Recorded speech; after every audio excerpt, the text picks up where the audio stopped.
तो क्या होता है जब तर्क का सामना किसी ऐसी चीज से हो जो खैर तर्क से परे हो? आज हम विज्ञान और आस्था के बीच की इसी जबरदस्त लड़ाई को एक लड़की जेनी के बेहद परेशान कर देने वाले मामले के जरिए समझेंगे। सुनिए, ये सिर्फ एक प्रार्थना नहीं है। ये तो एक आध्यात्मिक जंग के बीच से निकली चीख है, एक गुहार है। एक ऐसी जंग जहां एक जवान लड़की की आत्मा और उसका दिमाग दोनों ही दांव पर लगे हैं। तो सवाल ये उठता है कि ये कोई मानसिक बीमारी है या फिर कोई शैतानी साया? और यही सवाल जेनी के परिवार को अंदर ही अंदर खाए जा रहा है। सोचिए, जब अपनी ही बेटी का बर्ताव बिल्कुल समझ से बाहर हो जाए तो वो मदद के लिए एक्सपर्ट्स के पास जाते हैं, लेकिन वहां जाकर वो दो दुनियाओं के बीच में फंस जाते हैं। एक तरफ है साइकोलॉजी और दूसरी तरफ अध्यात्म। ठीक है, तो हम इस कहानी को कैसे समझेंगे? देखिए, सबसे पहले हम जेनी की तकलीफ को जानेंगे, फिर हम दो अलग अलग नजरियों को देखेंगे। एक है साइंटिफिक डायग्नोसिस और दूसरा स्पिरिचुअल यानी आध्यात्मिक इलाज। और फिर सबसे दिलचस्प हिस्सा, हम देखेंगे कि जब ये दोनों रास्ते आपस में टकराते हैं तो क्या होता है। और आखिर में एक ऐसी सच्चाई सामने आएगी जो यकीन मानिए हर किसी की सोच को बदल कर रख देगी। तो इस कहानी की शुरुआत होती है डर और कन्फ्यूजन से। जेनी के साथ अचानक कुछ ऐसी अजीबोगरीब घटनाएं होने लगती हैं जो उसके परिवार को पूरी तरह से हिलाकर रख देती हैं। क्यों?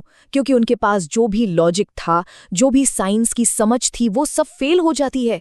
कोई जवाब ही नहीं मिलता। और सबसे गौर करने वाली बात यह है कि ये घटनाएं धीरे धीरे कैसे बढ़ती जाती हैं। मतलब ये सिर्फ कोई अजीब बर्ताव नहीं रह जाता, ये जानलेवा बन जाता है। और जब जेनी अपनी ही छोटी बहन के लिए खतरा बन जाती है, तब परिवार को लगता है कि बस अब कुछ करना ही होगा, मदद चाहिए।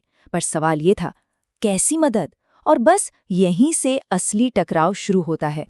तो चलिए सबसे पहले उस नजरिए को देखते हैं जो साइंस पर आधारित है, और इस नजरिए को हमारे सामने रखते हैं परिवार के साइकियाट्रिस्ट डॉक्टर प्रसाद। देखिए, साइंस की दुनिया में ना हर चीज का एक लॉजिकल एक्सप्लेनेशन होता है, हर क्यों का एक जवाब होता है। तो डॉक्टर प्रसाद के लिए जेनी का अचानक चाइनीज बोलना, अरे ये तो उसने गूगल ट्रांसलेट पर चेक किया होगा। भूतों की बातें करना, ये सब हॉरर फिक्शन का असर है। वो हर अजीब हरकत को एक साइकोलॉजिकल वजह से जोड़ देते हैं। उनकी दुनिया में किसी भी अलौकिक शक्ति के लिए कोई जगह है ही नहीं। अब डॉक्टर प्रसाद का जो प्लान है ना, वो बड़ा कमाल का है, लेकिन उतना ही रिस्की भी। वो किसी असली भूत प्रेत से नहीं लड़ना चाहते, नहीं। इसके बजाय वो एक कह सकते हैं एक नकली एक्जिजिज्म, एक नकली भूत भगाने की रस्म करवाना चाहते हैं। उनका आइडिया ये है कि अगर जीनी को यकीन दिला दिया जाए कि आत्मा उसके शरीर से चली गई है, तो उसका दिमाग खुद ही ठीक हो जाएगा। मतलब वो विश्वास की ताकत को ही एक दवाई की तरह इस्तेमाल करना चाहते हैं। लेकिन जेनी के परिवार के लिए और जिस पादरी को उन्होंने बुलाया है, उनके लिए ये मामला दिमागी है ही नहीं। उनके लिए प्रॉब्लम जेनी के अंदर नहीं है, बल्कि एक बाहरी ताकत है जिसने जेनी को अपने काबू में कर लिया है। और यही वो पल है जो परिवार के विश्वास को और भी पक्का कर देता है। उनके लिए लीजिंग किसी दिमागी बीमारी का सिम्टम नहीं है, नहीं, ये तो उस आत्मा का नाम है जिसने जेनी के शरीर पर कब्जा कर रखा है। तो पादरी साहब डॉक्टर के इस धोखे वाले प्लान के लिए मान तो जाते हैं, लेकिन एक शर्त पर। वो इसे अपने विश्वास के चश्मे से देखते हैं। वो कहते हैं, आप इसे धोखा कहिए, हम इसे आशीर्वाद समझेंगे।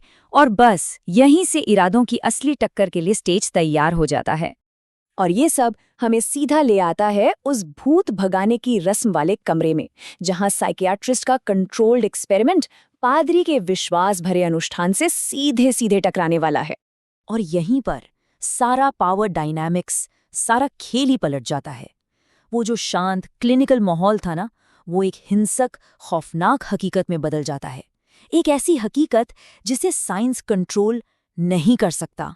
जैसे ही डॉक्टर के हाथ से कंट्रोल छूटता है, पादरी जोशुआ कमान संभाल लेते हैं। और अब उनके मुंह से निकले शब्द किसी स्क्रिप्ट का हिस्सा नहीं है, वो एक असली आध्यात्मिक जंग का ऐलान है, उसका बिगुल है। उस रस्म का जो भयानक अंत होता है ना, वो विज्ञान के उस पुजारी यानी डॉक्टर प्रसाद को अंदर तक बदलने पर मजबूर कर देता है। एक बहुत बड़ा बदलाव आता है उनमें। यहाँ हम देखते हैं कि कैसे एक इंसान पहले टूटता है और फिर एक नए सिरे से जुड़ता है। सोचिए, डॉक्टर प्रसाद जो 100% यकीन के साथ आए थे कि ये सब मन का वहम है, अब खुद प्रार्थना कर रहे हैं। ये सिर्फ सोच का बदलना नहीं है, ये तो एक इंसान की पूरी दुनिया का उलट जाना है। और यही इस पूरी कहानी का सबसे गहरा, सबसे अहम मोड़ है। डॉक्टर प्रसाद ने सिर्फ ये नहीं माना कि शैतान होता है, नहीं, उस अंधेरे को साक्षात देखने के बाद उन्हें ये भी मानना पड़ा कि अगर अंधेरा है तो रोशनी भी होगी, कि अगर शैतान का वजूद है तो फिर भगवान का भी है। तो आखिर में होता क्या है? कोई एक साइड जीतती नहीं है। कहानी इस सोच पर आके खत्म होती है कि शायद दिमाग और आत्मा ये दो अलग अलग चीजें हैं ही नहीं। हो सकता है ये एक ही सच्चाई के दो पहलू हों, जिन्हें पूरी तरह समझने के लिए हमें तर्क की भी जरूरत है और विश्वास की भी। तो ये कहानी हमें एक बहुत बड़ी सवाल के साथ छोड़ जाती है। क्या सच सिर्फ वो ही है जिसे हम अपनी आंखों से देख सकते हैं, जिसे हम नाप तोल सकते हैं, या फिर कुछ सच्चाइयाँ ऐसी भी होती हैं जिन्हें महसूस करने के लिए विश्वास की एक छलांग लगानी पड़ती है? आखिर हमारे दिमाग की केमिस्ट्री और हमारे विश्वास के बीच की वो पतली सी लाइन, वो असल में है कहाँ? इसका जवाब शायद हम सबको अपने लिए खुद ही खोजना होगा।